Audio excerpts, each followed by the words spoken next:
have 1 minute silence.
Thank you, ladies and gentlemen. Please be seated. Good luck to both teams. Good afternoon, everybody. Twilight Sunday football brings an end to round 12 of the NPL New South Wales men's, a battle that draws on Australian footballing history, fitting on such and now for the lineup for each team, so starting with the away team, St George, number 3, Troy Danikos, number 4, Jaden Cito, number 5, Nicholas Calaguru, number 6, Patrick O'Shea, number 8, Evangelico Soros, number 10, Jaden Casella, number 14, Katsuhiro Kishishima, number 15, Mark Roach, number 16, Caden Wright, number 23, Javier Rodriguez, number 40, Marcus Tronski, and on the bench, the away team, number 7, Justin Poon, number 12, Steven Stantich Floody, number 13, Sebastian La Cruz, number 20, Kota Tukuya, number 21, Harry Keys, number 25, Harrison Farrow, and number 38, Rafael Costa. Last year, Alex Deni's 90th minute goal was eventually actually followed up by an even later one by Casella. Now for the mighty home team, starting with number 1, Oliver Kalach, number 2, Saya Kambiashi, number 7, Jack Stewart, number 8, Michael Conestavo, number 15, and the captain for today, Temba Guatemalu, number 19, Fabian Monge, number 21, Michael Kuna, number 24, Cameron Fong, number 26, Oscar Gonzalez, number 28, Kyle Shaw, 99, Franco Farinella, and on the bench for APIA Leichhardt, number 3, Navid Alizada, number 4, Ishin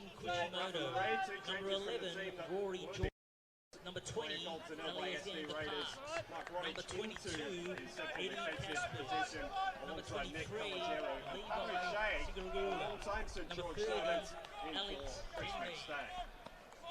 Great to see. And in fact, back amongst it. St George, 5 losses on the bounce up against an APIA side who, after round 1, where they did lose in the opening day, have been basically perfect. Nigh on it, if you like. Looking to step in and record a little bit of a punch to the solar plexus early. So George in their change strip of navy blue. Less of a flash than it was last week. Against APIA's maroon and reds. Maroon and blue, rather. So George with early possession. Ball back to Petrovsky, starting in goal for his 3rd straight game. And then for Sebastian Laluz, who was already replacing the injured Nick Soros. He conceded his 6 games that he did manage to play before injury. But it seemed out there during the warm-up mark, so maybe not too far away. An alleged shoulder injury, which is that's the case. We'll be back out there pretty soon. Saw what it did. Big challenge, looking for some enthusiasm out of their midfield. Julian Rodriguez always provides it.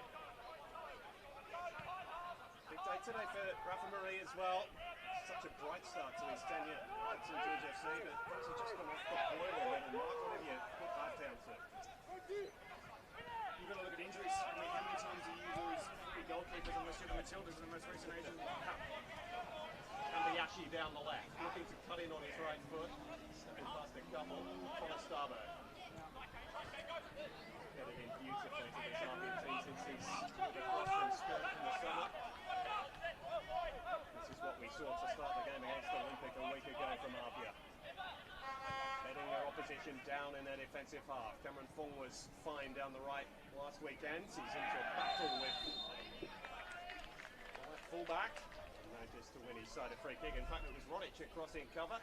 He's restored to the start of defence. He's adding a little bit more experience back there again. And you've seen that's what Rafa Marie's looking to put down after a couple of shaky displays. Well, it is really interesting that a back line that was, funnily enough, rotated a little bit, but was predominantly quite young. The average age sitting around that 22 to 23 mark.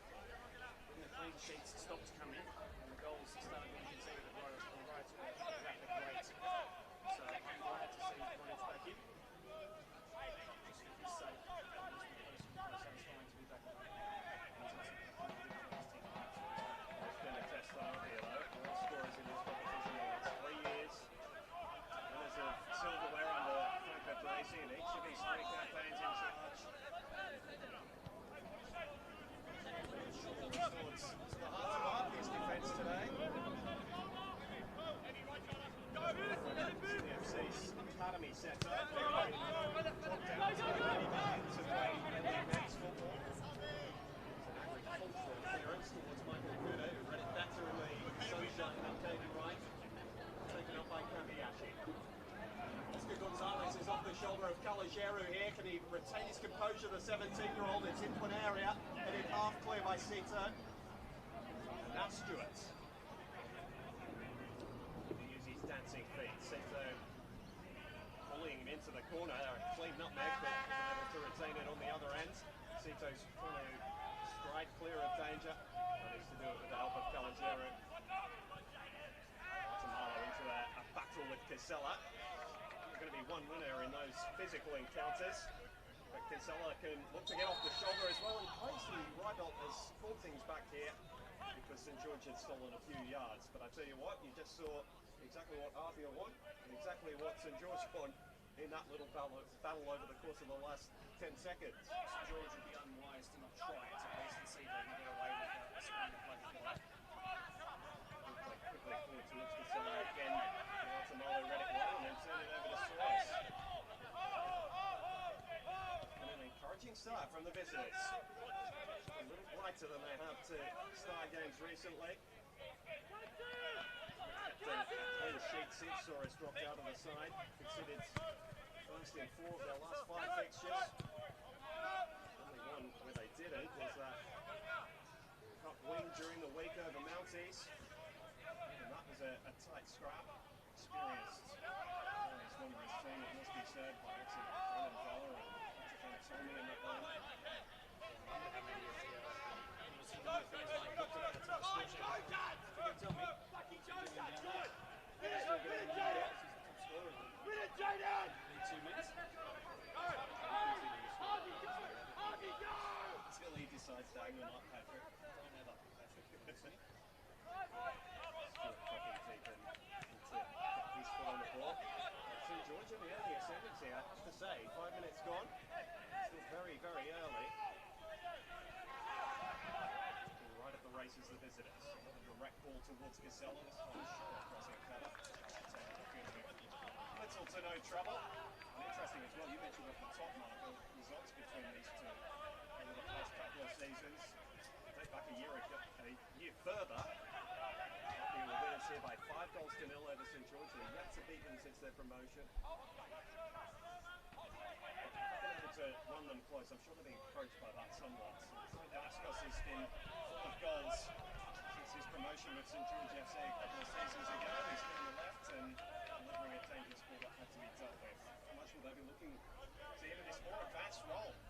So Damascus has already picked up the brace this year, and that was actually their last win. 2-0 up.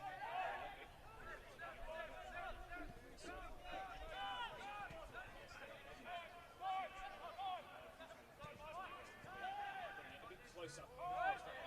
Expanded in the first place and those that shoot. But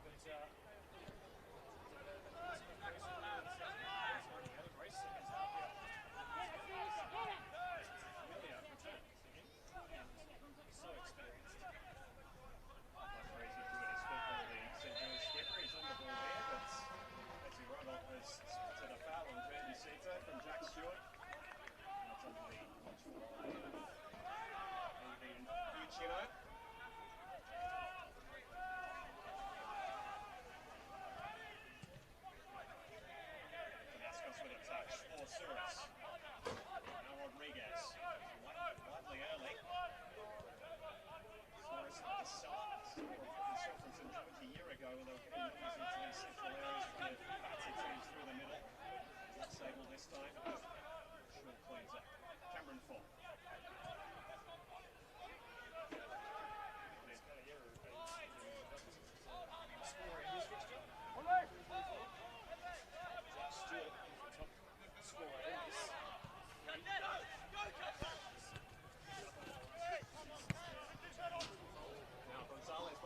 Shoulder here, had to be right to the danger. Petrovsky and Farinella looking to line up from a long way out, completely mishits it. A little better from a player of his technical quality. Another who's found his way back into the starting lineup today.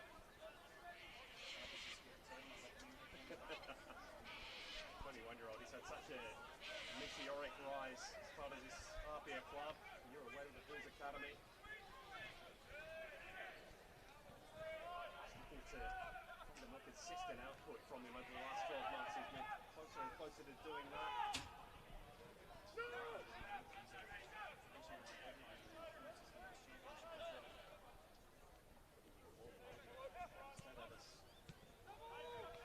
Objective fact.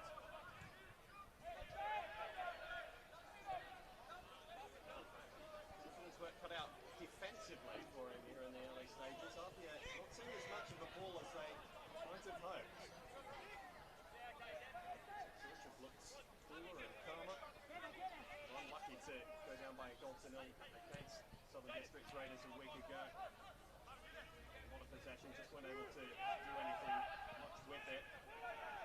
Off the goal late from Luka Knezovic, just to give them a little bit of a sucker punch again. They've dropped just outside the top six coming into today.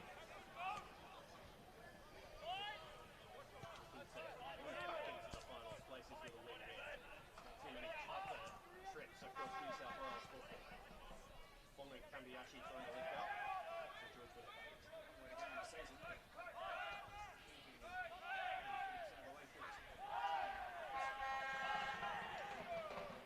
Still feels like we're getting the last go of the summer. George is confident on football.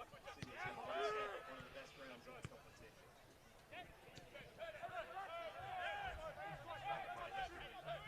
Yeah, that at the top of the broadcast. Keep bringing it to you.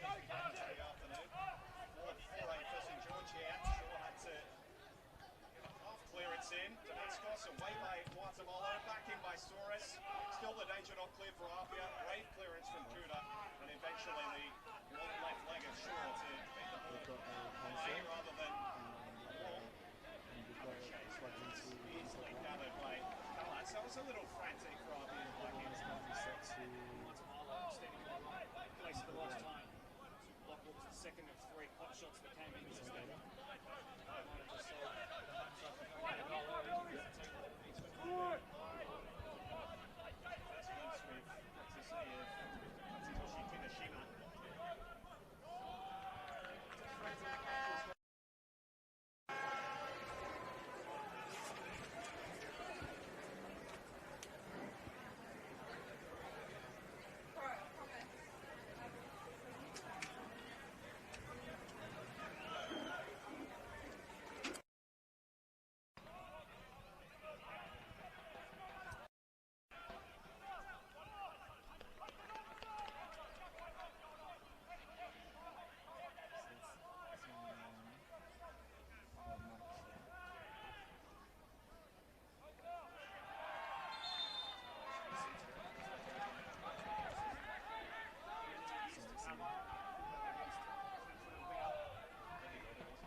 plugs it in, he's checking something.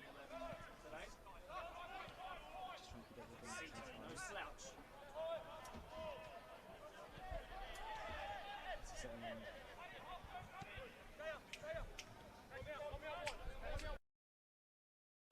Ball coming to the right-hand side. Kimishima.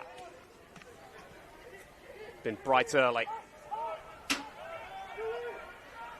Ball goes all the way back to Petrovsky in goal. This is nice from St George. They've been proactive with the ball in possession. Really asking questions of APIA. Kalajeru striding into midfield. Casella being held back by Shaw. Let go by the referee. Farinella looking to get his side going forward. Just stops to retain possession with Muatamalo.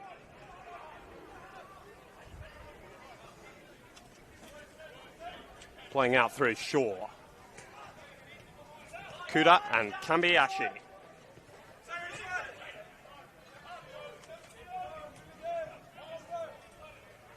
Muatamalo. Stewart having to stretch to keep the ball in play. Wasn't able to do so. Amber Morris is the assistant on the far side today.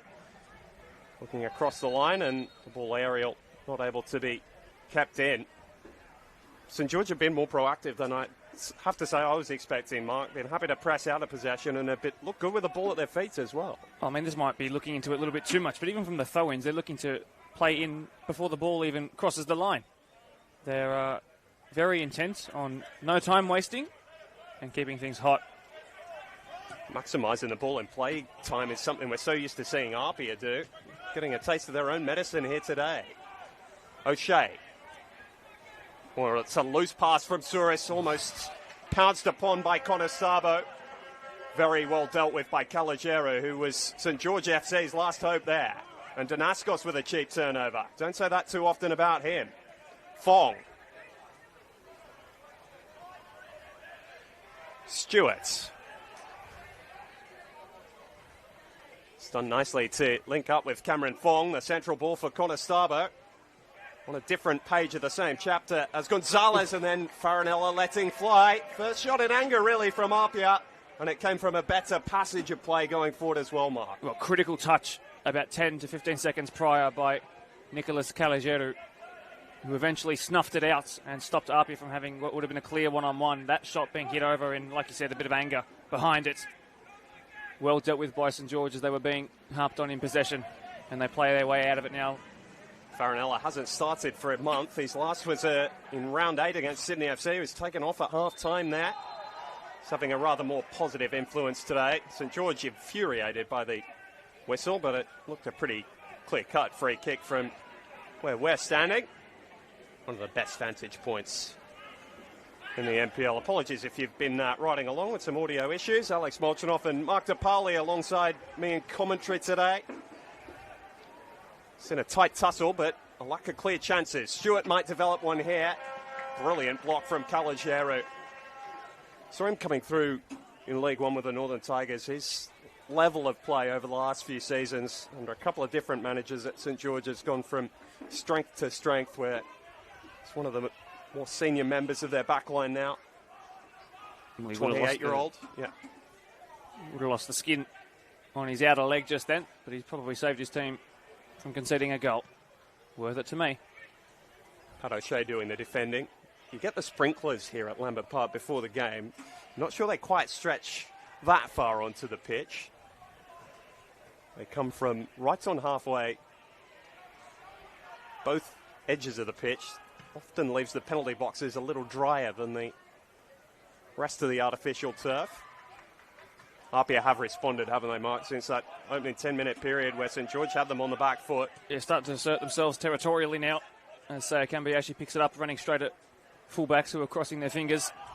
Right, dealt with it well initially. Monge tidied up. Kambiashi got the ball back and is looking to switch play with Stewart. He's been in a rich vein of form since returning to the starting lineup. Battled a couple of different injury problems over the course of last year and early into this season. This return to form has been welcome for Franco Parisi. Tough task to play APIA, let alone to play them for 60 minutes and then have to watch Jack Stewart come off the bench for the first part of the season. Well, it's a phenomenon we'll have a look at again today. The depth of APIA's bench. Presley Ortiz is there. Eddie Caspers. A couple who would be starting among plenty of first 11s up and down the competition. Wright's clearing header. Casella, who's been asked to play as a hold-up at different times. He's making a good game of it and cries for a foul. The whistle eventually followed. Has been getting in a wrestling match with both Shaw and Guatemala, hasn't he? But plays above his size, Jaden Casella. Yeah, really well won in terms of the free kick there by Jaden Casella. There's a reason why he was picked up. There's a reason why he wears the number 10. There's a reason why he's someone who the opposition number 6s will have to mark out of the game and bump out of the game in an example like that coming to fruition right there. A little bit of a frustrating one given that, but that'll allow St George to set up their press. Makes the defenders make a decision about just how far they're going to follow him into midfield as well, doesn't he? Certainly so. He opens up space for other players, which is what the best number 10s in the game do at all levels of it. You attract eyes and attention and boots away from space, and it opens up for other ones. That's why some people might look at the 2 goals next to his name this season and think, well, that's not quite enough for my liking, but it's about what he enables others to do. And that's an appreciation that I think anybody who has watched good number 10s over the course of their footballing lives would have picked up on when it comes to watching Jaden Casella. Danaskos playing that ball back. It's well dealt with initially by Kimishima, helped out by O'Shea and Souris. O'Shea almost took it off the toe of his skipper. Now Danaskos. A little bit of a scrap as St George work the ball forward.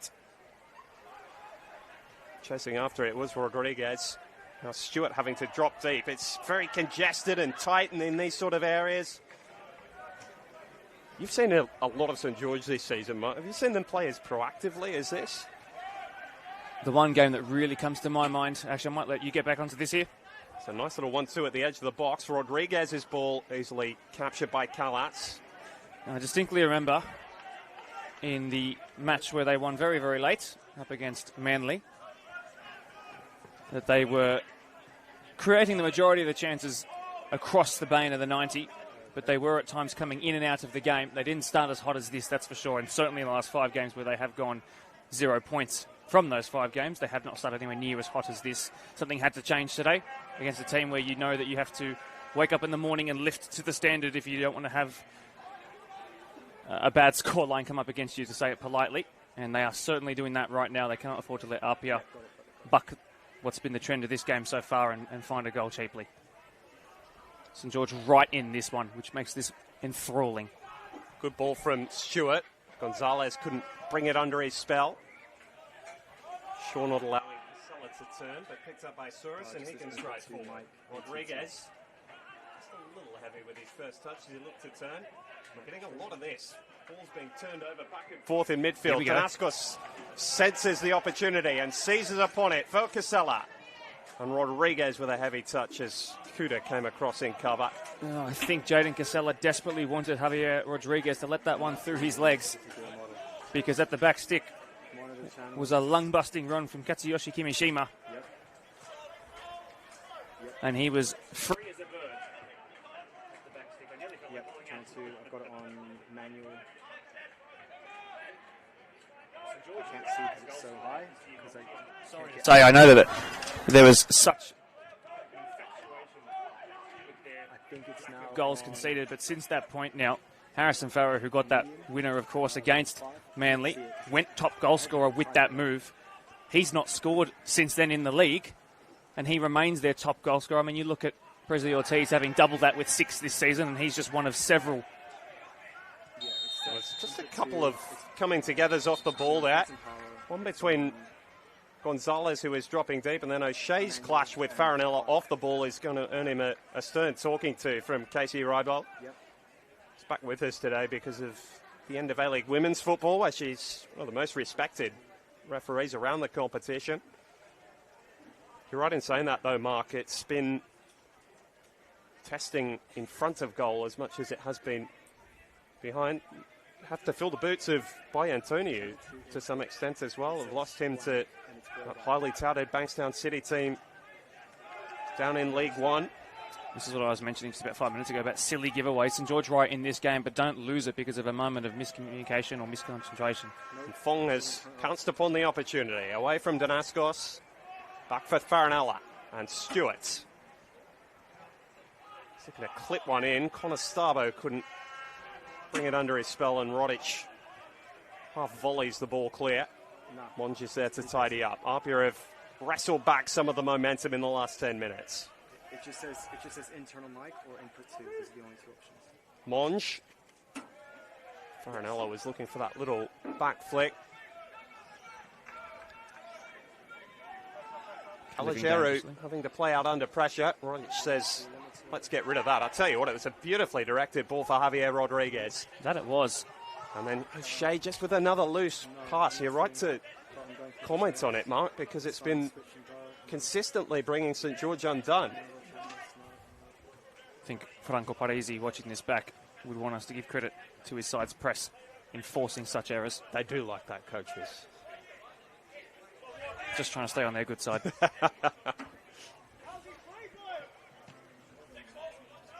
Well, Marconi have become renowned for it, but APIA have been just as brave in there. Play without the ball. Guatemala losing out in the initial contact with Casella. Did well to tidy up with the help of Michael Kuda. Casella lays his frustrations at the feet of the assistant referee, but it might better be served to his teammates who were a little hesitant at getting forward to support. Now Kimishima comes forward with the ball. Casella dropping back into a midfield area. Casella's heat map is the entire front line at this point, Malchi. He is leading it all by himself. It's fascinating to watch. When you have a player of such quality, you may as well give him a free roll, living dangerously. But well played. Jaden Sita keeping his composure beautifully. O'Shea. It's a nice turn from Rodriguez, who's growing into this first half. Casella's drifted wide, as Mark just mentioned. Needs support. Goes all the way back to a right fullback right. Rodic. Caden Wright, two-time goal scorer this year as well. He's been a source of them. But again, he's up around their top goal scorers for the campaign, which you could argue perhaps shouldn't be the case for a team wanting finals football. Casella's first time pass is a beauty. Rodriguez cut off by Shaw, and Rodriguez standing in an offside position. The desire of Farinella draws applause, but it mattered little in the end. He wasn't to know that. APIA have been made to work hard in this first 25 minutes. There'll be a TikTok edit following that, I'm sure. Lovely sliding challenge. Tell you what, we mentioned the record St. George have had against APIA since they were promoted, but did manage to get a win over them when they were back playing NPL 2 as it was then. 2019 Cup tie. Beat them by a 1-0 and brought the FFA Cup dream to an end that year.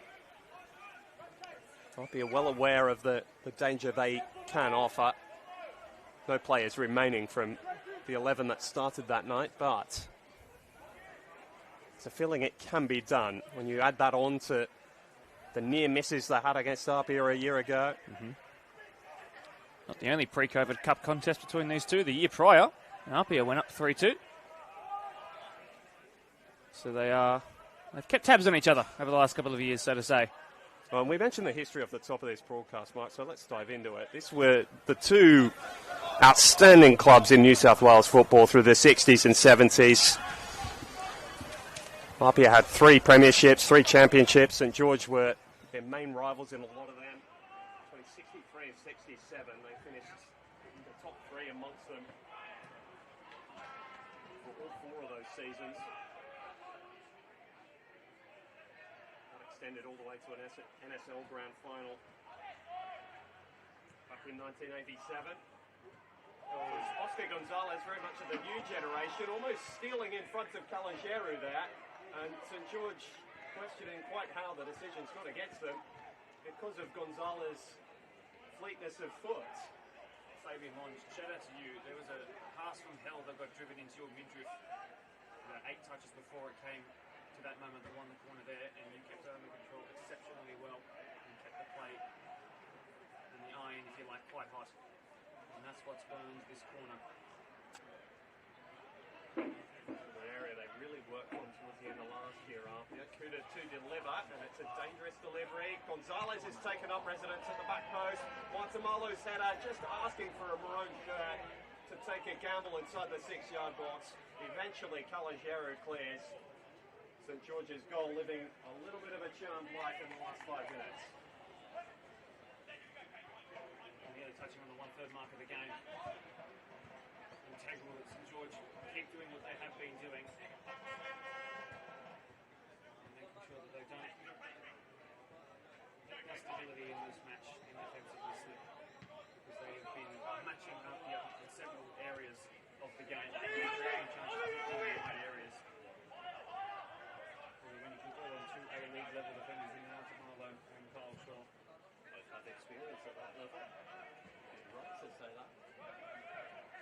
Miller and Sito into another one of those wrestling matches, but Sito's been up for the challenge at full-back today. Rodriguez leaving that pass short.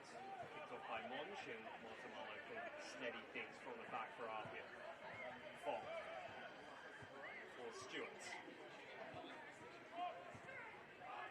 Got a couple in the box to aim for. Fired it into the near post. Easily dealt with by St George initially.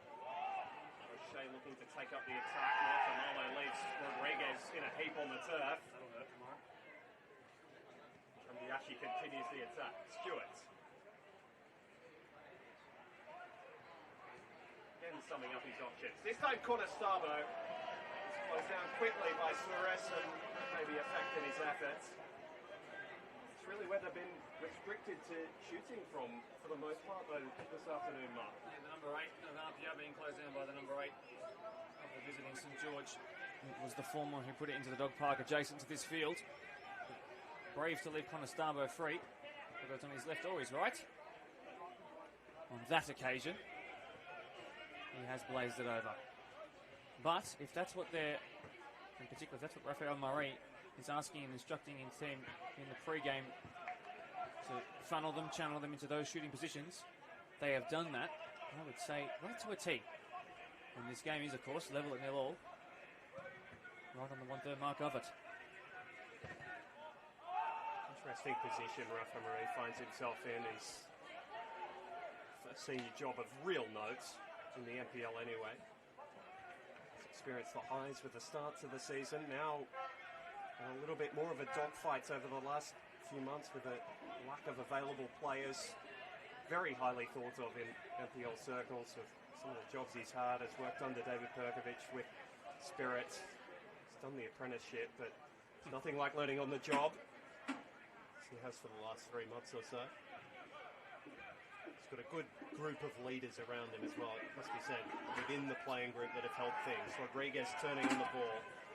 Wright, who's keen to get forward when he has the opportunity. Not able to find that telling ball. It's the ebbs and flows of this 30-game season, isn't it? Oli Kalatz isn't going to need a shower just yet, but St George have definitely had their chances. Javier Rodriguez didn't have eyes in the back of his head there. No one does, but had he would have seen an on-rushing left winger who was, once again, I'm going to say it, free as a bird down the flanks of an APIA side who are happy to push their fullbacks into much higher up areas of the pitch than their centre-back counterparts. That's a rarity. Well, yeah, it is. And we saw Kuda trying to get forward there, which is probably something Franco Parisi wants to see more of. Fabian Monch just overhitting the pass. Kenyashi tucked inside. It's an interesting little tactical battle developing as St George are pegged back. Rodic just wandering over the ball for a moment too long there, and he's got caught up in back play with Conestabbo as well. Play continues for now, and Casella is released. He's got support in the middle as well. Drag Shaw out. Ball is just behind Rodriguez. Can he advance it quickly? Suarez goes for goal!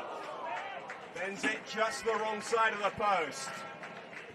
We saw St George's counter-attacking prowess in full flight there, just missing the finishing touch. Gorgeous. To a T, that would have been exactly what was on the agenda in the pre-game chat. I think that's exactly the way St George want to be approaching this game. That's exactly how they want to transition. That's the quickness at which they want to do it. Absolutely enthralling move to watch from start to finish, although start to finish, very small amount of seconds in between them. Evan Suarez has only scored one senior goal in his career. It was almost 2 years ago now. Danaskos has scored more recently, but had that on his weaker foot, and it looked like it. Stabs the ball into the ground. He had time to steer it onto his left foot. He could have taken another touch and angled it better onto his right. Perhaps didn't expect to have that much time and stabs at it. I'm seeing audio still. Just as we were talking about APIA establishing their foothold in the game, they have completely gone off the boil here. Coates with a loose clearance.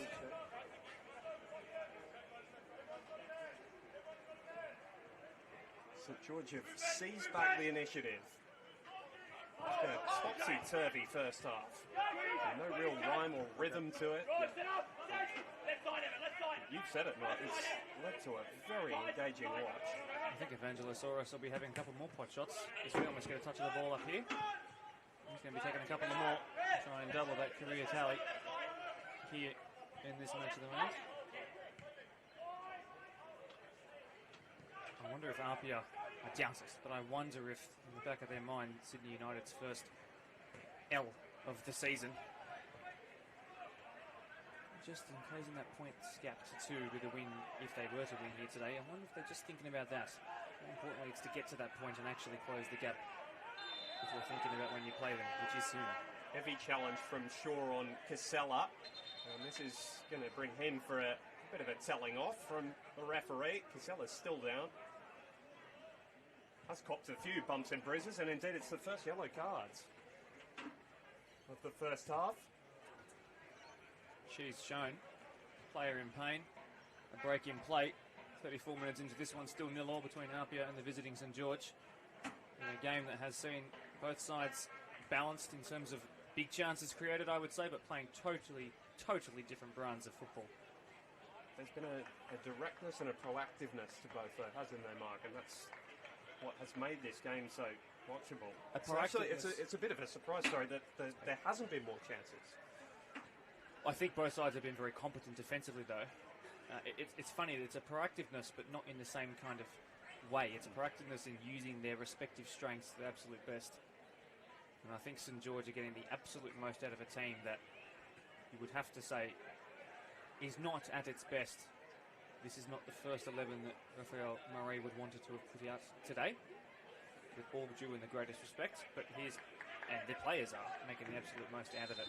Just in that stoppage, there was a little bit of a word between Jack Stewart and his young striker Oscar Gonzalez, but St George have gone forward from the stoppage. Kimishima down the right, and Danaskos just lost his footing at the back post.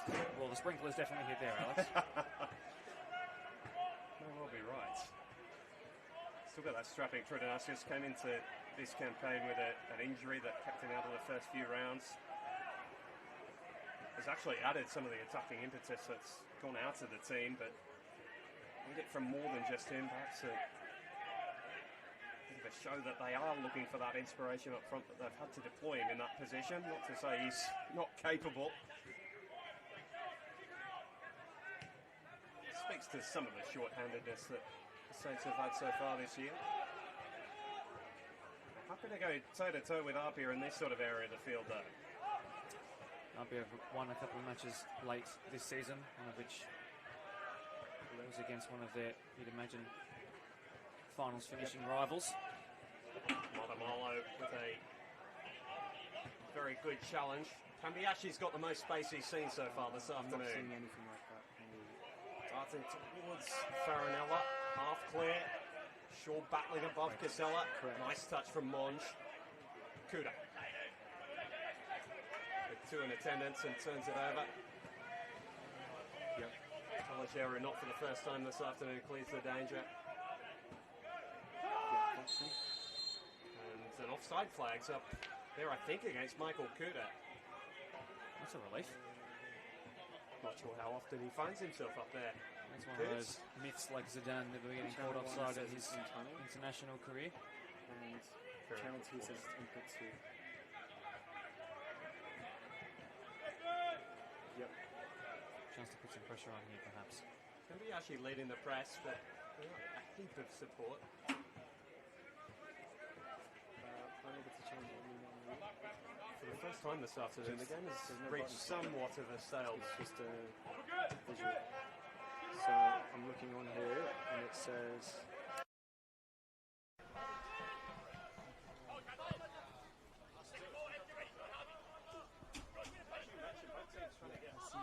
I've set it on put one for some reason, which I want him to, but it's not giving me any options to change it. At the end of the first half. Alex, please use one. Yeah, I'm not seeing it anywhere.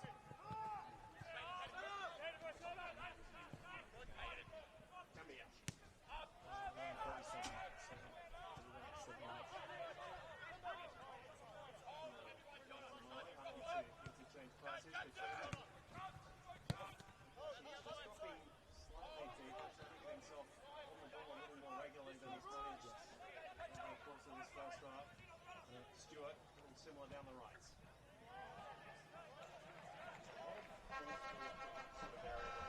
To take a long time.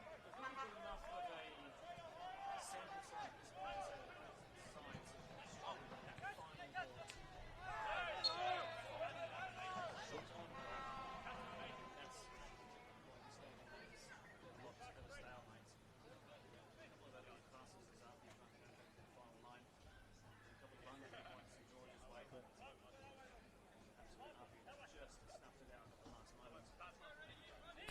It will make the difference. I wonder at what point in the game, if at all, we get it. You can feel this one being a one-goal game. It feels like it's shaping up to be one of those. Little click of the heels there from Kuda on Kimishima. First time he's come up against him. He's well travelled, the Japanese national. Signed in the off-season from Club Eagles in the more than 4-year US college career. It's a decent ball in. Caligiero sweeping across in front of Gonzalez. I'm surprised there wasn't a free, or at least a tussling APIA jersey on the 6-yard marking there. Soros' touch was forward, but not towards anyone in navy blue, and things will reset.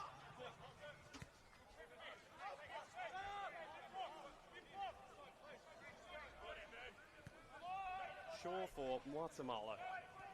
Casella, a little bit of sting has gone out in the press as we tick towards half-time. Fong, Sydney FC Academy product, who has gone from strength to strength under Franco Parisi. Hasn't put a foot wrong today, Cameron Fong. He's had a bit of defending to do down that flank as well. Vasquez has been asking questions of him.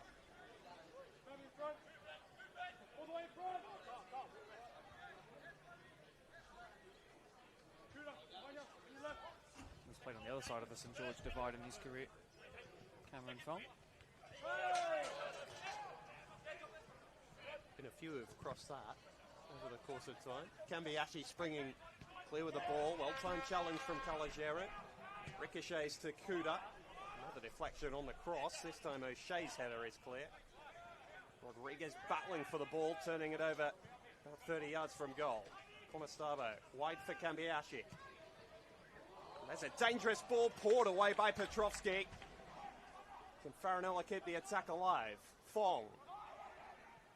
Ooh, Stewart back for Fong. And well positioned was Rodic. Apia building as we approach the half-time break. Conestabo and Kambiashi linking up. Farinella involved as well. You consider me part of the Cameron Fong fan club after that touch. Either go with their other fullback, Michael Kuda. This delivery too close to Petrovski. Just had a moment's hesitation as the ball curled away from him. Not positioned enough to catch. He's looked comfortable in there. Just a kid in goalkeeping terms as well. And Petrovski. Third choice at the start of the season. Might be a little bit more difficult to dislodge. Sebastian Lelouch, whose spot he's taken in the team, is on the bench again today. Healthy competition. Two youngsters showing their wares. He's hitting his ball that he was looking to flick in behind for Rodriguez. Call from Caligiero for Rodriguez to really press, and it forces an error from Kalatz, who hasn't always looked assured with his feet so far this afternoon. He's probably getting cold at this point. Actually not been involved all too much outside of a couple of goal kicks and one half-necessary dive down to his right to cover Danaskos' pot shot. I say this afternoon, the artificial light has well and truly taken over from the sunlight here on this Sunday evening. If you are watching on the Football New South Wales YouTube channel, thank you for your company. Hope you're enjoying the long weekend. Anzac Day celebrations and remembrance yesterday. A short ceremony before the start of both the men's and the women's game here at Lambert Park today. Chance here. Stewart. Still up by a couple of St George defenders. Well done by Rodic, who took the ball off Stewart's toe. Well, there was a chance for Rodriguez to turn and go there. Just those moments that St George haven't been able to seize on. Yeah, well-deserved little bit of applause there for the in-tandem contribution of the centre-back and the full-back, closing down Jack Stewart there. He's going to have another bite. Direct ball. Conestabos sprung the trap, but Petrovsky was alert to the danger.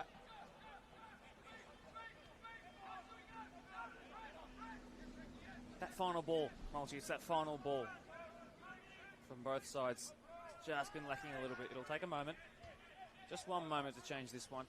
Here coaches up and down this competition talk about taking those big moments, how often games come down to which team can execute best in both boxes. This game is looking as though it's going to be one of those. There's been barely anything to pick between the two combatants.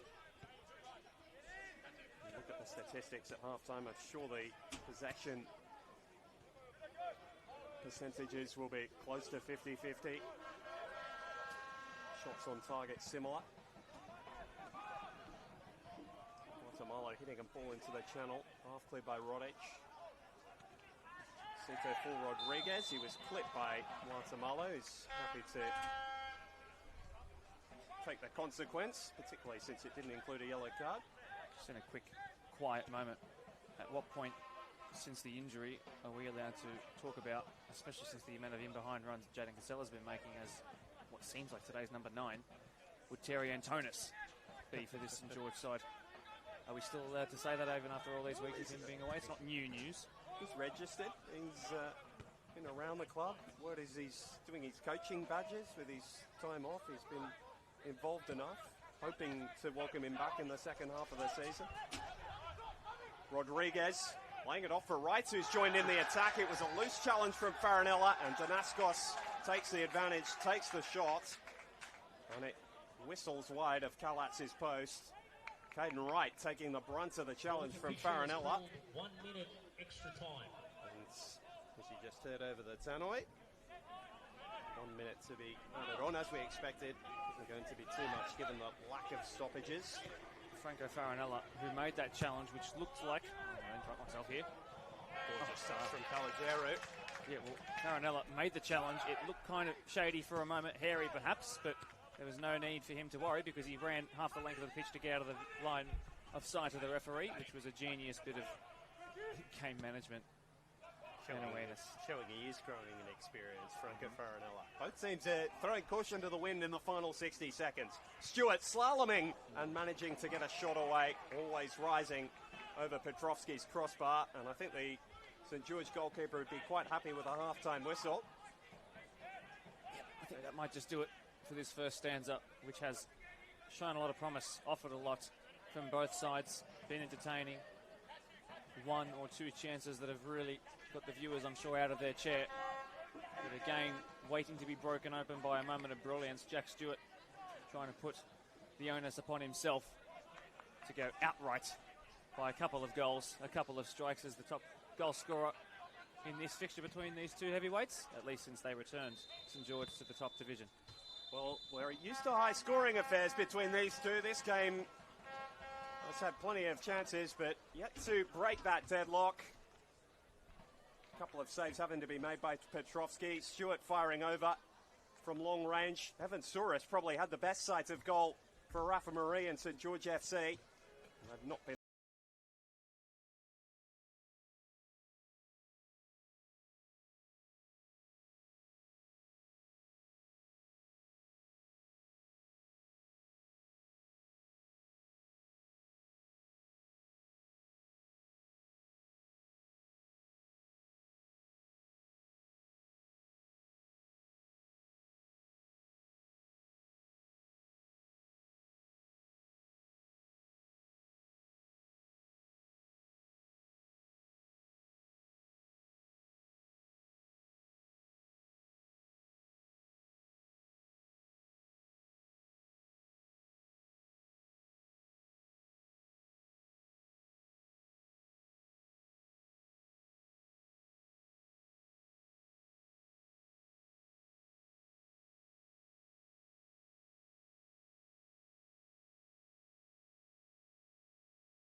Commentary mic.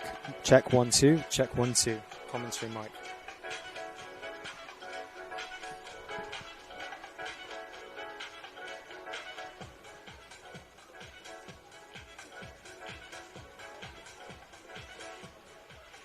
So I see input 1/2 ALC link, and it's currently set to second,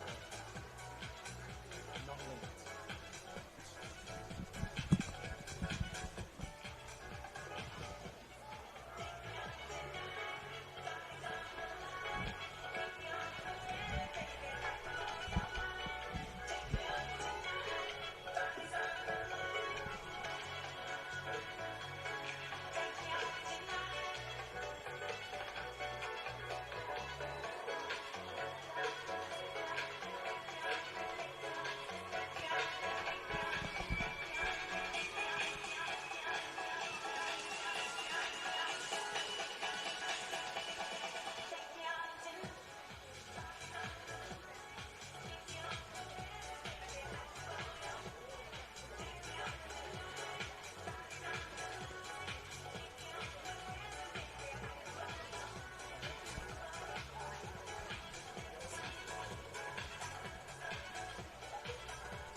Yeah.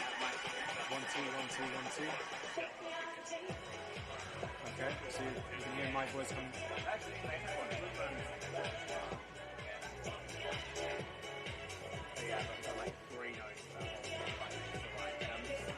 Internal mic, input 2, internal mic, input 2.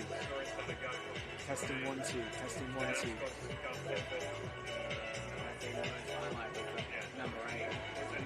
Yeah, input 1 is still set to input 1.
It is plugged into a mixer.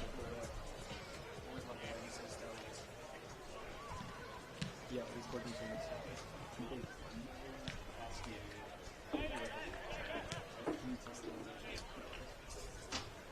Test 1 2, test 1 2, test 1 2, Lambert Park, round 12. Football, New South Wales. You lift now, lift! 1 2, 1 2, 1 2, 1 2.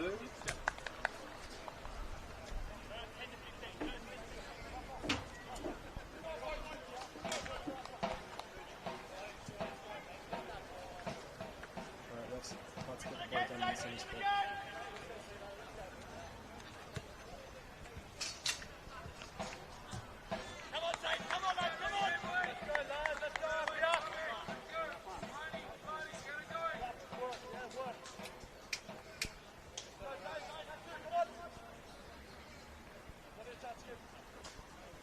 Yeah, but it's that way. No, it's not downstairs, it's just back here.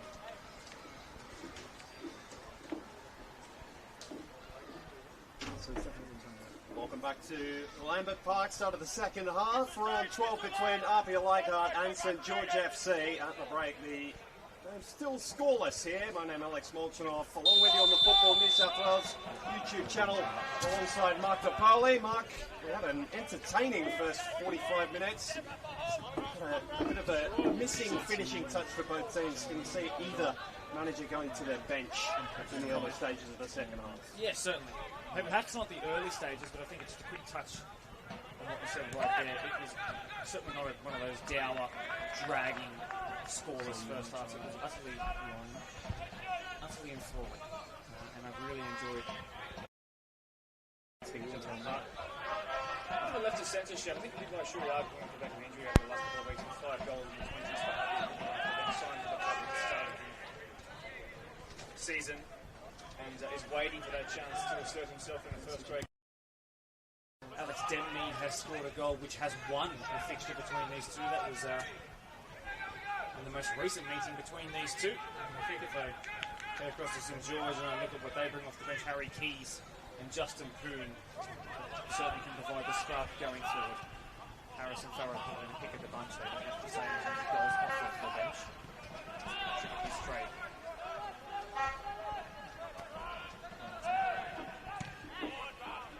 Shaw just getting himself into a little bit of trouble playing out. The two defences all on top over the first 45 minutes, but have not been without stress, as Mark mentioned. Stewart asked to do a lot to keep that ball in play. Just a little too much. Lost his footing at the vital moment. Flipped over. Asking why me. Those changes you mentioned. Siriaga scoring during the week in the 3-0 cup win for against Ursula Zagreb. Another team we mentioned, St George took on an NPL experienced Mounties lineup. Hurstville had plenty of those players in their 11, Mo Ahmed, Michael Varkis, Alessandro Lacalandra, all familiar to fans of this competition. Pulled that one out of the back pocket. Kimishima for Casella, with Guatemala using illegal means to hold him up. Deflects off the big APIA centre half, and the first set piece of the second 45 minutes goes St George's way. Kimishima and Casella, the two goal scorers, had them 2-1 up over Mounties in midweek. So technically coming into this match with a win between their teeth to break that duck of 5 games without even a solitary point. And perhaps that's actually lifted them here today. A nice time to play a team in the Division 2 below you. Kimishima is over to take this corner. It'll swing in towards Kalat. Got 6 bodies to aim for in the middle. Rodriguez was the near post runner. It deflects off him and out of play. Jersey change for him at half time as well.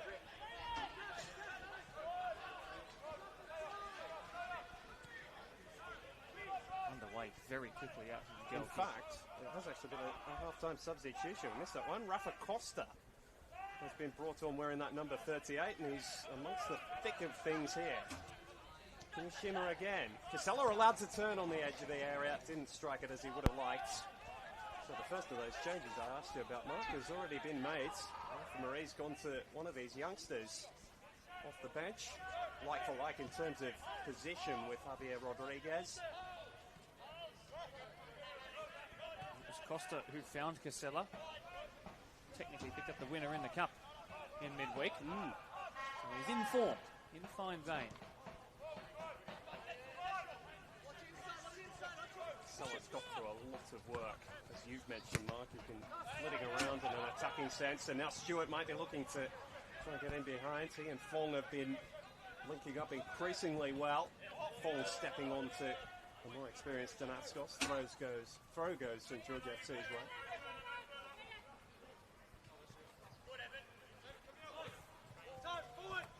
Sito a little wasteful. Costa certainly brought enthusiasm. It's what you want from one of your substitutes, isn't it? Certainly a little bit of impetus and enthusiasm.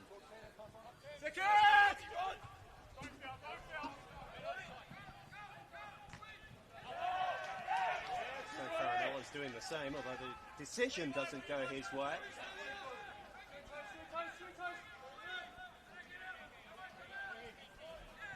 Careful here, St George.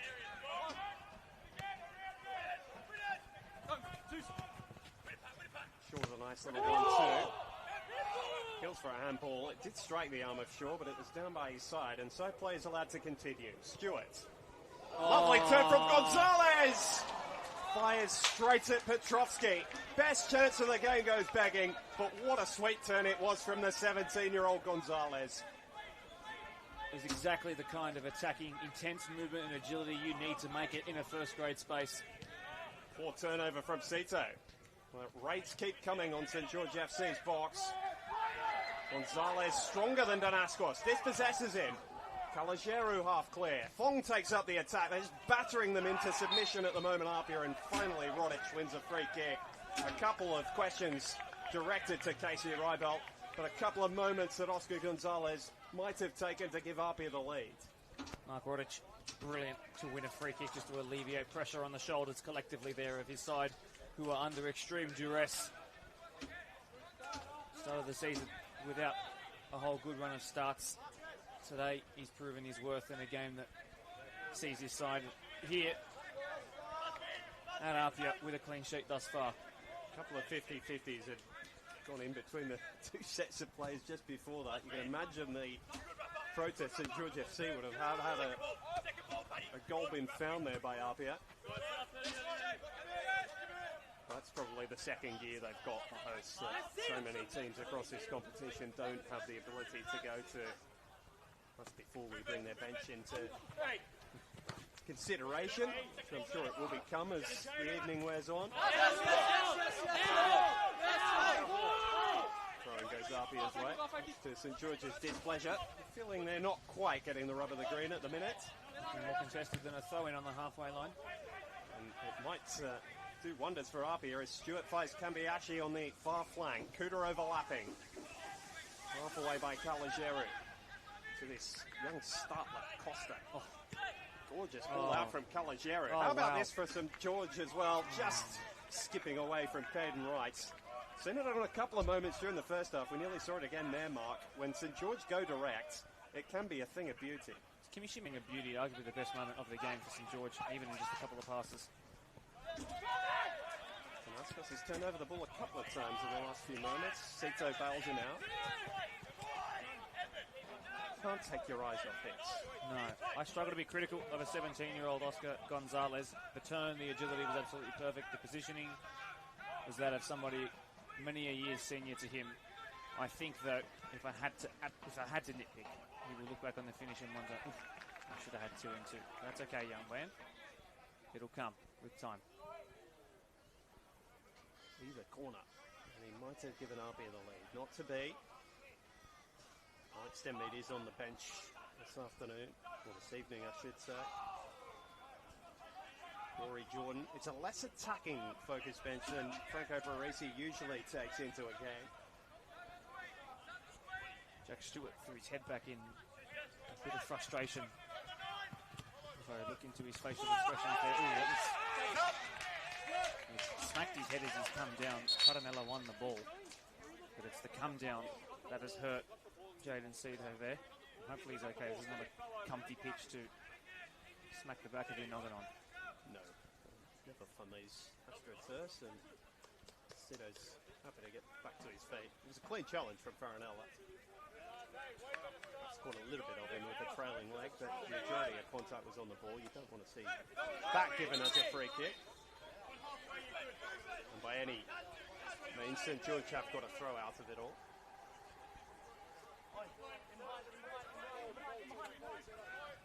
Got a great auditory feel of the game on the pitch as well as the players move towards us here at Lambert Park. We are literally centimetres from the near touch line. Love this place. There's no better ground in the competition to call from, I reckon, Mark. It's one of my absolute favourites. The history, see the Joe Marston Pavilion in the background. It's tight, it's packed, there's a bit of atmosphere even with just a few hundred in. Those crowds will grow week on week if APIA manage to keep this run going. They've been faultless since round one, 12 games, just the 2 draws across League and Cup against Manly United and NSW a few weeks ago. Being put under pressure again here by St George, and Jaden Casella, ever lively. Oh. Costa was lining up for the bicycle kick. He made a good effort of it too. Ball ricochets wide, and Damascus can keep the attack alive. Have it. Calageru. And Guatemala snuffs it out. The exuberance of youth. Goodness me. I rate it. Nobody's ever told him that he can't do it. So he's not going to be coached out of doing something as flamboyant as that. I actually think Casella's ball from his left peg should have come in a little bit earlier, one touch earlier. It would have robbed us of a potential bicycle kick goal to win the goal of the season competition here already. But I actually think, yes, if that cross had come in one earlier, there was a tiny bit more space. But they lost it with the extra bit of delay. Whatever the result tonight, St George can be buoyed by the performance. It's been so much more lively than they've looked over the last month. And Way on a to day the champions. Forgive me, Alex, once again. On a day where it's kind of been the tail of the round, there's been some really, really interesting results from all around the gaff. I think the fact that Sydney and Sutherland remained as a 0-0 was initially quite surprising, with Blacktown City getting an absolutely key win. Sydney Olympic getting another absolutely key win, and what is also a 6-pointer, if you like, towards 2 teams that are sort of teetering around the same spots on the table, although I think UNSW after last week probably wants himself to be considered a bit higher towards mid-table now. How about the result today? Sydney United down for the first time, unbeaten in the first 11 rounds. Wollongong have gone to Edenza Park and claimed a 1-0 victory thanks to Lachlan Scott's 12th minute goal. Had to end at some point, didn't it? But a bright start to the season for Sydney United, which has given them some breathing room. APIA looking to squeeze that a little bit tonight. But at the moment it will still be a gap of 3 points to Marconi for Sydney United, unless APIA can find a winning goal or a winning result here that would take them within 2 points on top of the table United. As Conestado hits the deck, play continues. Souris is in a shooting position, thinks better of that and finds Casella in a crossing area. Oh, it's a very well-directed cross as well, and Danascos might have wondered just how he didn't make more contact with that. That is a real surprise. For the first time of note in the match, Jordan Ascos runs inverted, runs diagonal into the prime position where you'd want a striker to be. And the quasi-winger, if you like. And the one time he does come central, he gets a chance, and off his noggin it goes out, it glances out, for almost ended up being a throw-in, in fact. We'll be looking back at that one and wondering, that's a chance perhaps on a different day I take. Shaw's got to be careful here because Costa is full of huff and bluster, a little overzealous. Going and feeling here. To the frustrated position of that free kick to be awarded for the referee. Sterner protests than that. Casey Rydot over here, refereeing career. Turnover from Stewart this time, and Souris is in another shooting area. Again goes wide to Casella. Morfilalo across in cover. Another corner. I do wonder whether Souris might have taken that on though. One career goal, nearly made it two. About midway through the second half, wasn't tempted to have another pot shot and try his luck on another occasion. Casella pulling to the left has opened up things in the last 5 minutes of what are still the opening stages of this second half. He's opened up heaps of space. He's got in across on, I would say, 4 occasions already. One most recently to Conestabro that resulted in that throw-in slash, or nearly throw-in, ended up being a goal kick. It's reaping rewards, but it needs to reap a goal soon. Kimishim has been very accurate from these set pieces so far. This one's another tester for Kalatz, who came out and punched, commanding his area. Kimishima has a second bite, too deep for anyone in navy blue. A gorgeous first touch from Kamiyashi. Hasn't been as impactful as he was a year ago in the attacking half, but still has moments like that which take your breath away. And in fact, he's managed to win that ball back defensively and then turned it over. Casella with a shooting chance! Oh. Strikes the post. And Jaden Casella must be wondering what he has to do. Has scrapped and fought. The moment presented itself and he was an inch away from taking it. Oh, that's heartbreaking. The post can be your best or your least favourite friend. It's the latter in this scenario for the brilliant Jaden Casella. First time he'd really had a chance to turn and shoot like that. Guatemala and Shaw have watched him so closely, and he nearly made them pay full freight for their error in concentration. Not to be, but St. George are buoyed by that. They look as though they're growing in confidence. Costa, it's been a live wire since coming on. Looking for Casella's run. Compromising challenge from Kuda. Got the ball, but caught plenty of Casella as well. Right in front of the assistant, Amber Morris on that far side. You can tell he's in pain. Well, actually, perhaps I'm going to go back on what I was about to say, because he's now rolled onto the pitch. So this is a good way of just keeping things in the tempo they would like and Jaden Casella would like. Hopefully he's okay. Absolutely reeling, I'm sure, from that missed opportunity. Thanks, or perhaps no thanks. That smacked off the woodwork. And I think these, I would say, what is a predominantly home crowd, perhaps shocked to see that St. George, who I remind you are 5 winless in the league, only picking up their first win in the last month and a bit in a cup game against a team 2 divisions lower than them, are currently outplaying them in the second stanza. Copying a couple of words of advice, Jaden Casella, as he made his way over to take the corner which he has won. Plenty of holding and grappling in the area. On the ball, reached Costa at the back post. He wasn't anticipating it. It deflects harmlessly off his instep and behind for a goal kick. Another St. George FC chance that just hasn't been snaffled up. Double change coming for APIA, and I mentioned Saya Kambiashi hasn't scored in the league since last year's grand final. He's not going to break that duck here in 2026. 63 minutes all he's got, and Rory Jordan, who started the cup tie during the week, is going to be brought on with Alex Denmead, who replaces Jack Stewart. So both the wingers gone for Franco Parisi, and still trust in Oscar Gonzalez to perhaps make the difference late. Show of confidence, Multi. That's a show of confidence of the highest order in a game, as we mentioned, where the results have shown that this could be really critical and consequential as the season bears on. Points are needed. Oscar Gonzalez still on the pitch. Jordan's gone to the left, Denmead has come to the right. It's been a harbinger of late goals over the last 12 months, Alex Denmead. St. George know all too well. Mark alluded to that earlier in the call. Scored a late winner here just over a month ago as well. He's on the ball here. Oh, curling one in behind for Gonzalez, who's got the better of Petrovski. There's contact, long look from the referee, and a corner is awarded. I think St. George are going to count their lucky stars there.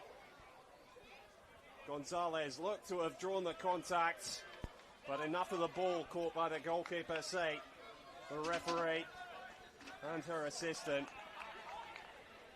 What a first touch from Alex Denmead. Almost brings the opening goal on 64 minutes. Not to be, but still a corner, which APIA can take cold comfort from. Farinella can't believe it.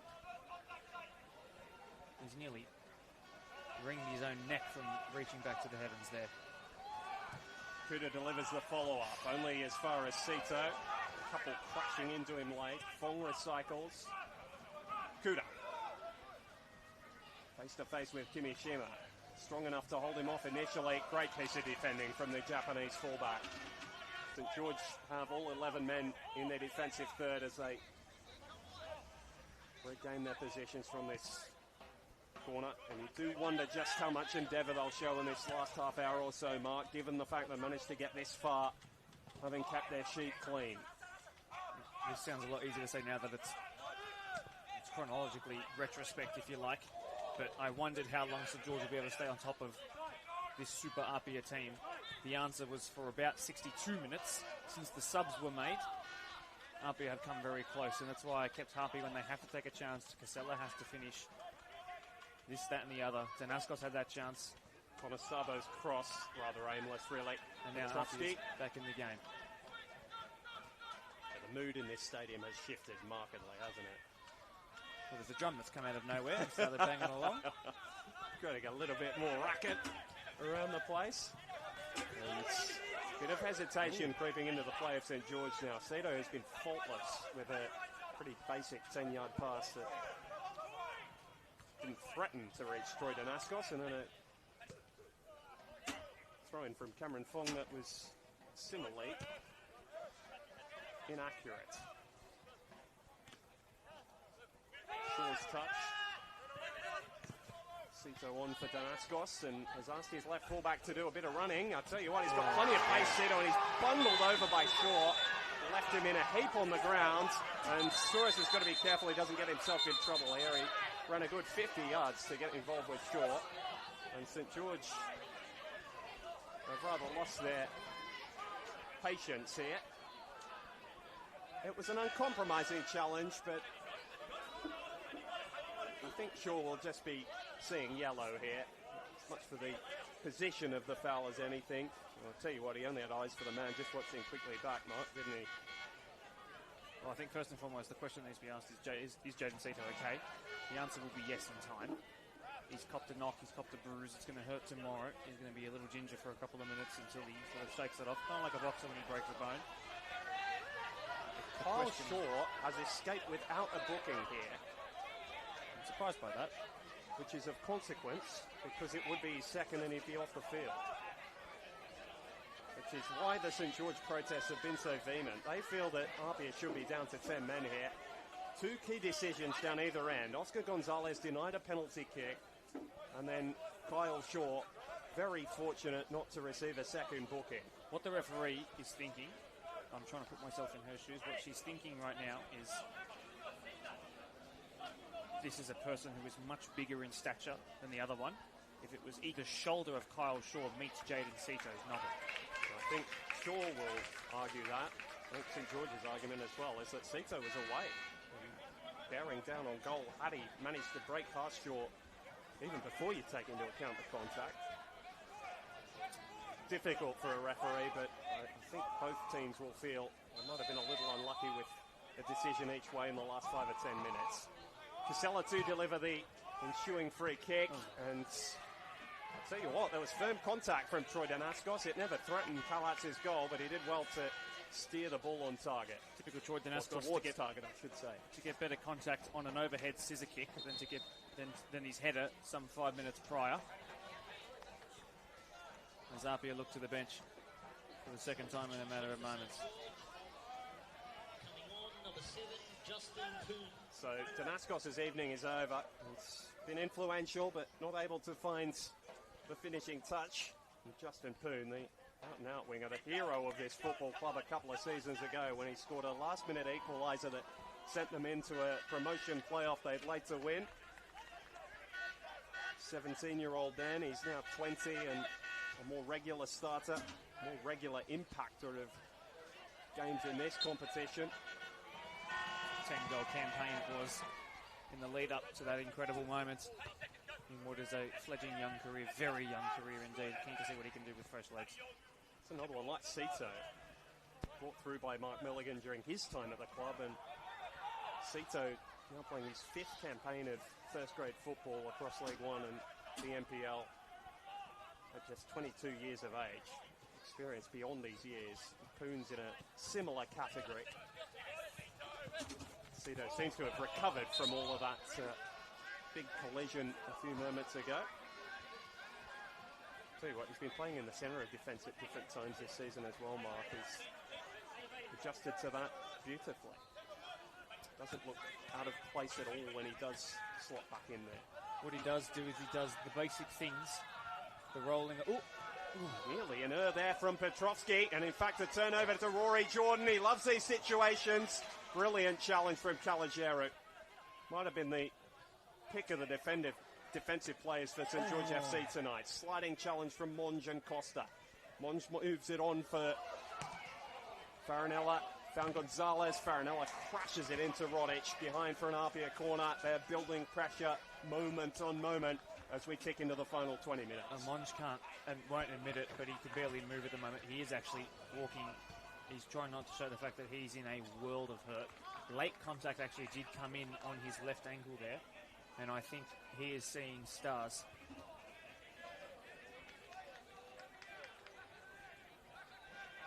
Kuda lines up another corner. It's tight down in this corner on the near side. Bodies in the area, and Shaw's up to score! Well, that will be a moment of a lot of discussion. Kyle Shaw, involved in a moment of controversy, rises above the pack to give APIA the lead. Kuda's delivery right on the money, and finally the hosts have broken the deadlock. 19 minutes to go, they lead 1-0. In isolation, it's an amazing story. APIA have at times been pegged back into their own defensive area. They have moved out of it in this second half in particular, and finally put their finger on the pulse of the tempo of this match. A couple of changes, including Denmead, who has been so heavily involved in winning balls put in behind, winning corners in that scenario there. And Kyle Shaw, again, he's 21 this year, he turns. They've got a young goal-scoring centre-back, and again, in isolation, it's a beautiful moment. What an asset they have at the back. But I think it is impossible to ignore the big talking point that will be a moment with Jaden Cito not 5 minutes ago. That will be something for people to discuss during the week. Certainly it will be made mention of in the St George FC changing rooms. But a first league goal for APIA for Kyle Shaw. Became a semi-regular goal scorer towards the end of his time at Spirits. And is carrying that on here with his new first-grade club. Justin Poon looking to leave a mark on this game down the other end, winning them an attacking throw. Can they answer the visitors? They've been such good value tonight. Deserve a reward. Kimishima's there, half clear by Fong. We got the second attempt right, and Gonzalez had a head start in the foot race ahead of Rodic, but a good recovery, and then an error of touch, which has allowed Gonzalez in. Beautifully timed challenge from Rodic. Looked as though he'd got the wrong side.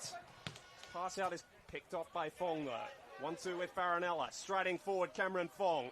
Got on the score sheet last week. He's full of confidence. Caligiero forced to clear in the nick of time. Good block. Don't look encouraged by that goal, APIA. They've found the afterburners. Got to be careful they don't get dragged out of position. Kuda slings Costa to the turf. And a yellow card this time.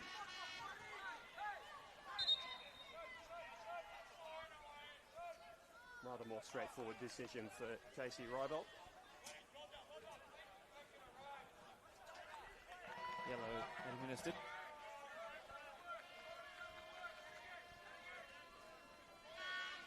Just over 15 minutes left to go of regular time in this one.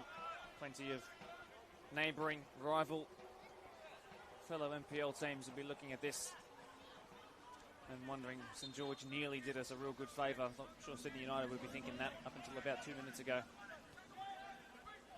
I said probably 15 minutes before the goal mark that I think St George will take great confidence from this, regardless of the result. But they love an equaliser, and Casella. It's a snatch. Just getting a little desperate with that long-range effort. Looked rushed as he took it, Jaden Casella. Snatch in desperation. Desperation of feeling like the world is against you. Feels like league form is against you. Like injuries are against you. Probably feel like this team is moving in a different kind of vein than they were 6 weeks to 2 months ago.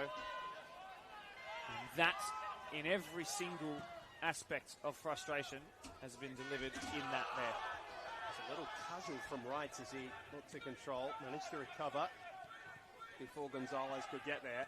APIA being really positive here. They're still pressing very high, asking St George to play through them. They force the turnover this time from Wrights. And this time Jordan will just pause. His first thought was still to get the ball back into play as quickly as possible. It's the default here at APIA.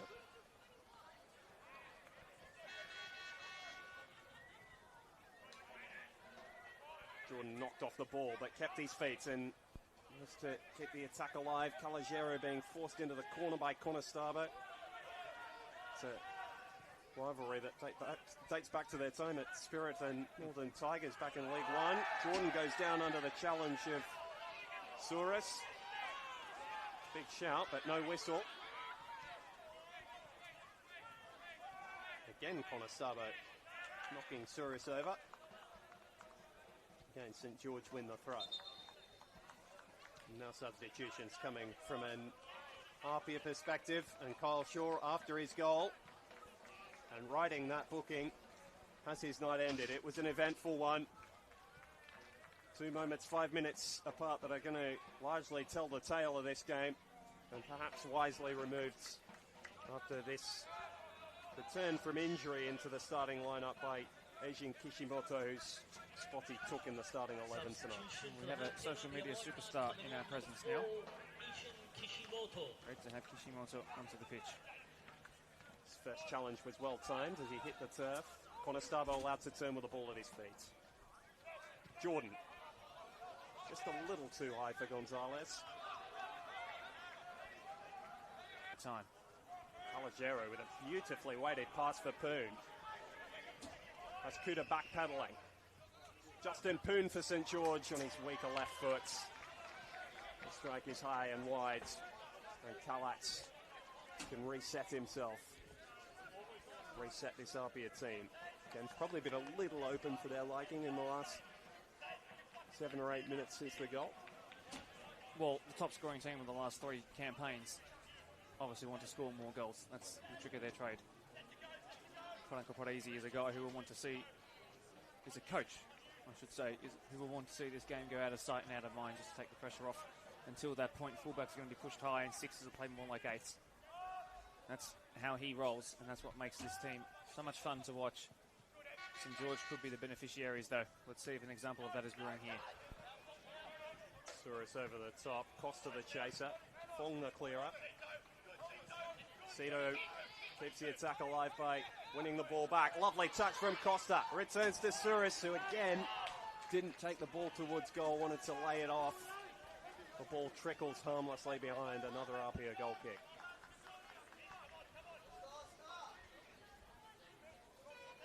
I was looking for a Jaden Casella who wasn't there. Rafael Costa was heavily involved in the opening 5 minutes of his stint off the bench. Yet to see him really get involved of any meaningful moment since. There's a monster goal kick, by the way. Shea's header evading Casella. Good pass.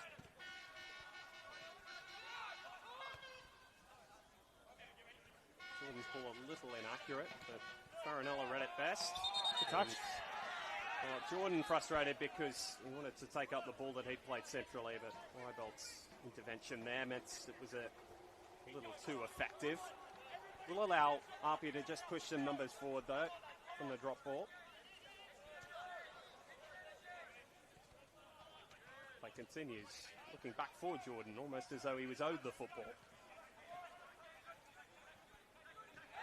to go back to your previous question as well, I'm now struggling to throw my mind back to a time where St George had a clear-cut chance in this match, and I think for all their bark and their half bites in the first half, in the second half they have, which they started better in, of course, they have huffed and puffed as well, but yet to really have a big chance. The thing is, Casella hitting the post probably 20 minutes ago. The closest they came. Firm challenge from Farinella. But again, a lot of the ball, but too much of the man. But again, from 25 yards out, Casella's brilliant and has the license to do that, of course. But to really open up APIA, I think, is something that has been lacking. Farinella gets a stern talking to. Oh, it's sloppy. Playing out from the back for St George. They might be punished here. Gonzalez for Conestabo.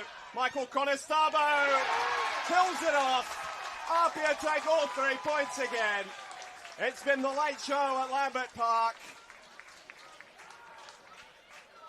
And it's 2 new signings for Franco Parisi. Starring for him, Conestabo strikes for his 3rd time in Maroon. And this one is going to see them slink off into the night with all 3 points. Refuse to let the work of young Oscar Gonzalez go unattended there. An assist for the mid-teens ager, if you like. He's just 17. He's played all 81 minutes so far in this match of the round. He does well to receive the ball, turn and lay it off to Conestabo, who got the winner against Rockdale and a goal against Western Sydney, and now adds the cherry on top here on this Sunday night. And it was St George trying to get the ball moving again, Mark, playing out quickly from their own half. This time they played into a bit of a cul-de-sac, and for the first time, really, they've been caught playing out, and they were punished. That's a coach killer. And we talk about the big moments as well. APIA have had a couple of moments like that. St George haven't been able to snatch them. There'll be plenty of conversations about just how Kyle Shaw got his goal, but at the end of the day, APIA have taken their chances, the visitors haven't. Jordan, Farinella and Caligeru combined off play, behind play rather, collided behind play, finally get it out, and then they did again, and Farinella, who is getting pretty fired up about things, sweeps across to take the ball off the toe of Caden Wright. Conestabo signing after an 18-goal campaign. It was a huge, if not the biggest move in the off-season, depending on who you ask. Does that goal and this performance here tonight render him a signing who's delivered? Well, he had to win his way into the starting lineup, didn't he, Mark? He wasn't there for the first few games. Late return to pre-season because of the Australian Championship campaign with Spirit, but has bedded in, and I have to say, probably one of the first names on the team sheet for Franco Parisi now. He's just continued that good form on. He was a late bloomer, Michael Conestabo, but for 5 seasons or so now, he's been so consistent when injury hasn't denied him the chance to be so. He's exceptional. Gonzalez trying the back heel. Wasn't far away from reaching its target either. Kishimoto. And the goal scorer, Conestabo. Kuda. Jordan. Been influential as well. He hasn't had the telling touch, but it's just added a measure of calm in the attacking half. Gorgeous bit of skill from Conestabo. Might tee up a third. Ball just didn't fall for Denmead. Sito did enough. Berbatov-esque. You know the one.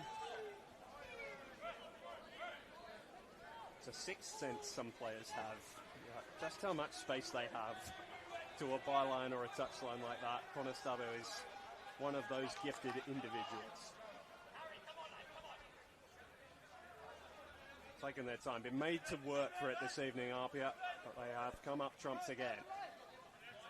6 minutes or so to see out. Sorry, Mark. Rafa Costa came off the bench, of course, feeling something on that left leg.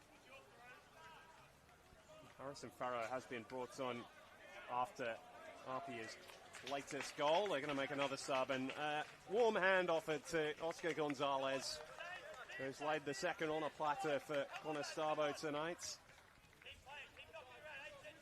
Interestingly, Harrison Farrow's only played 2 20s matches this season, so he actually is only at times getting minutes off of the bench in first grade. And for a guy who's your top goal scorer, 4-0 comps 3 in the league, who actually did finally start his first match last round before being reduced to the bench once again. That was his first start, wasn't it, Mark? Substitution for APIA Leichhardt coming on. I do wonder what he can do with some consistent minutes. Forgive me. Suriaga is the man that's been brought on to replace him. Another youngster looking for more first team minutes. It's a hard attack to break into. Like Alex Denmead's, Sean, there's a path to being a consistent part of this APIA team, even when you aren't starting regularly. There's another voiceover social media specialist in Shuriaga. There's a few of those getting around at the moment, Mark. Thoroughly enjoy it. Informing me before the game. I'm sure they want a shout out. There you go.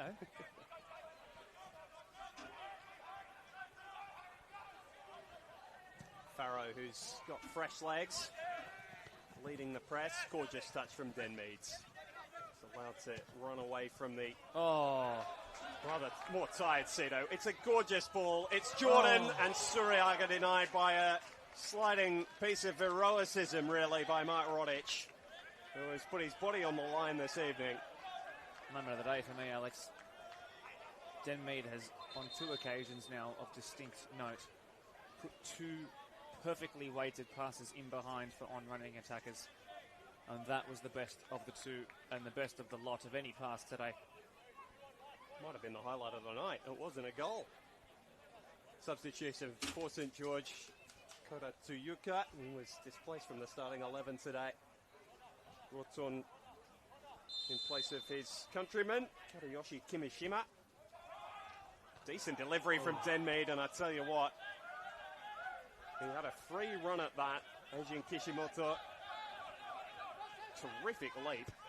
Just turned the ball the wrong side of Petrovsky's post. Farinella sliding into another challenge, this one rather better timed. Isn't he good to watch?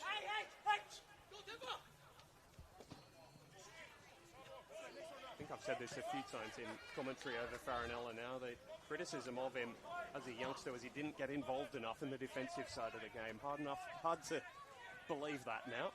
The display he's put in this evening. Distant memory, I think. Good to see Shuriaga's okay, by the way. He actually smacked the back of his head, much like what happened about 30 minutes ago in that challenge with Rodic. He's okay, though. It's Caden Wright, the right fullback, still finding a way forward late. And Navid Elizada, who's back there doing the defending, has been brought on for Kuda late on. Another player on a yellow card, so no need for Franco Parisi to risk him in the dying stages of a game they look to have sewn up. Chance here. Numbers forward as Conestogo strides clear. He didn't hold his run, Suriaga. And the flag is up on the near side. Casey Rybelt hasn't seen it yet. St. George have played through it and building a promising attack, so they'll let everything go now. Tuyuka. Well and good to circulate the ball now, St. George. They need it up the other end. Caligero has the ability to do that with his ball playing. Short option is Poon. Crossfield ball out of the reach of Costa. As you mentioned, Mark, does look to be moving a little gingerly and rather unnecessary coming together between Farrow and Kalatz after Farrow had just bundled over Fong. Kalatz has got to be so careful there. The ball is still in play, and if the referee judges that a foul's been committed, then the penalty is awarded against him. I think he had a right to be upset, having seen his right back just bundled over, but just got to keep your cool there. Got to say, the reason that St. George are in the box right now is because of a weak-footed Justin Poon crossfield switch of hopeful play. And to that I say, I appreciate your bravery, Justin Poon, but I think particularly in the last 20 minutes, and especially since the goal from Kyle Shaw that opened the scoring in this one on 70-odd minutes came in, I don't think St George will be able to foray into the attacking third of the pitch, a la the defensive third of APIA's since that moment. APIA have completely outdone them since then, and it's been a pretty frightening last 20 minutes or so. It's just up their level again, haven't they? Hardly the first team that have had this done to them at Lambert Park, and they certainly won't be the last. So it's going to move APIA to 13 games unbeaten. It's going to take them within 2 points of Sydney United. Free kick spotted there by the referee in favour of St George. Tricky trip next weekend for APIA. They visit the Southern District Raiders and Ernie Smith Reserve for the first time in league football. And then a week after that, a game against Sydney United, which will be highly anticipated. Casella's strike straight into Guatemala, corner ball, St George. Kyle Shaw's goal should prove the winner here today, unless things change late with there being consolation. But Guatemala, who I remind you is only, 14 months into an ACL recovery, has not put a foot wrong. It's led the team brilliantly again tonight. Casella's floated ball. Half cleared. Costa scrapping around in there. Casella's kept the attack alive. Farrow's quick feet. Poon! Was he brought down by Farinella? Yes, says the referee. Maybe just a lifeline. Maybe that door has just been left a crack open for St George to save a point. Farinella's hustle and bustle has afforded the visitors a chance to get a goal back from the penalty spot. Take it quickly, Casella. You've got a point to win after this ball does or doesn't hit the back of the net. 2 goals already this season. He faces Ollie Kalatz. He's had a lot of balls to deal with into his box, but not too many saves to make tonight. Can he stand up in a big moment? Or will Casella give us a grandstand finish? He scored. St George have their long-awaited goal this evening. And now that's second from Conestogo. Looks just that little more important. APIA 2, St George 1, deep into stoppage time. Well, a winner in the Cup is followed up several days later with what is currently a consolation against APIA in the match of the round away at Lambert. How much time does St George and how much energy do St George have in the legs still to go? They've got to win it right now, Calieru. They don't. Saraga using an arm to control, in the opinion of the referee. Here we go, Mulchi. Buckle up. This is about to be frantic. Numbers being thrown forward. Calagero thinks better of the short free kick at this stage. It's a bit far just to launch the ball into the box, so he tries to pick out Poon. Ball nodded down in favour of St George FC. Casella's touch. It evaded Tuyuka. Got to box them here. Have to box them if they want something from this match. Every last bit of the reserves they still have. There were 4 minutes added by the fourth official before that goal from Casella, so you expect they might get a minute more. Give us 2. Conestogo's stolen the ball off to Yuka. He wants the throw in. It's not forthcoming. In front of the APIA 20s who are warming up down there now. Clear handball against Conestogo. Ref Acosta free for a switch of play if they're brave enough to try and find him. Nearest player being Cameron Fong. APIA trying to harp on them and keep them high up. Eventually they drop back. Longer comes. 1 minute left to the initially added 4 here in stoppage time. Expecting St George might get another minute extra. But they need the ball in their attacking third. Calagero tries to send it there. Held up by Farrow. Sita. Farrow in a wrestling match with Guatemala, and the free kick goes St George's way again. Guatemala. Oh, they tried it again. Saying that he was being held the whole way. He's been booked as well, probably for a combination of the foul and the protest. St George were never going to be allowed to say that quickly, although Pat O'Shea alive to a potential opportunity. Well, I think everybody sit down in your chairs, put a seatbelt on, and don't take your eyes off the screen. This is likely going to be the last kick of a football, unless it ricochets off a post or Kalat's back into a dangerous area. If it is this to be the last moment, it will either be decisive or will be a bit of heartbreak late on for St George. Either way, whatever eventuates is going to be fun to watch. Casella has already played half the hero from the penalty spot. Poon winning the penalty. It's he and the goal scorer in a two-man committee over the football. 4 in the wall for Kalatz. David DePuzzo's at the edge of the APIA technical area, barking instructions. A 7 and a 10 over the ball. This feels poetic in the making. Are St George going to have a season-defining moment? Will it be Poon or Casella? It's Casella who moves first and strikes wide. Not able to match his effort from the penalty spot, and to think he nearly opened the scoring tonight as well with a turn and shot on the edge of the box that rattled Oliver Kalatz's post, and he's doing some job of seeing off moments here. Ollie Kalatz. We're into our 6th minute of added time. There were only 4 allotted. A lot has happened since then. APIA fans calling for the final whistle. Still Kalatz waits.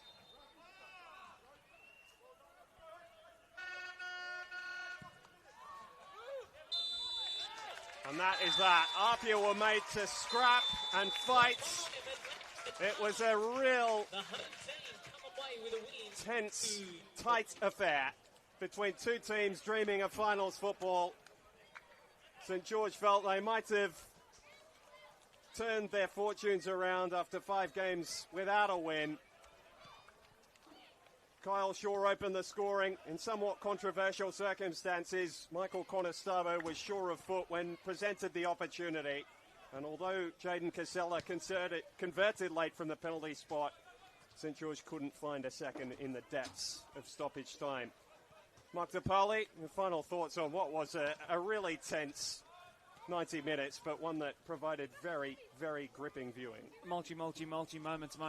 Take me through them in case I forget anything. Stick with me, don't go anywhere. In the first half, how many times did APIA give the ball away between their two centre-backs that St George thought they could capitalise on and then somehow recover out of nowhere, as if Usain Bolt was playing in the back line to play recovery? In the second half in particular, that's where most of the big talking points happened. A post was struck, a potential penalty shout wasn't given, so no moment given either way. And then, of course, the big one in terms of, was it a yellow, was it a second, was it a straight-up red? The answer was it wasn't to be a caution before Kyle Shaw goes and takes that momentum into his forehead and knocks in the opener, not proven to be the winner. Conestobo then picks up and benefits from a moment as well, a moment where the ball is given away when it shouldn't have been. Oscar Gonzalez grabbing a match of the round assist to boot for the 17-year-old, which is fantastic. And then another moment happens, they win a penalty and then a late free kick. I mean, we've talked about how this game and how these massive games are defined by split-second things and happenings. And it was the happenings that went away, the home side, the side who were teetering towards the top of the table and closing that gap down now to 2, with Sydney United and Marconi still around that spot as well, who will be saying, hey, we took our moments. And they went our way. And so APIA moved to within 2 of Sydney United up the top of the table. A terrific round 12 in the Football New South Wales NPL men's competition. It's finished here at Lambert Park. APIA Leichhardt 2, St George FC 1. Mark DePaoli, thank you for your company. And for you at home watching, I'm sure you'll be back with us next weekend. But for tonight, it's goodbye. APIA Leichhardt running out 2-1 winners over their visitors, St George FC.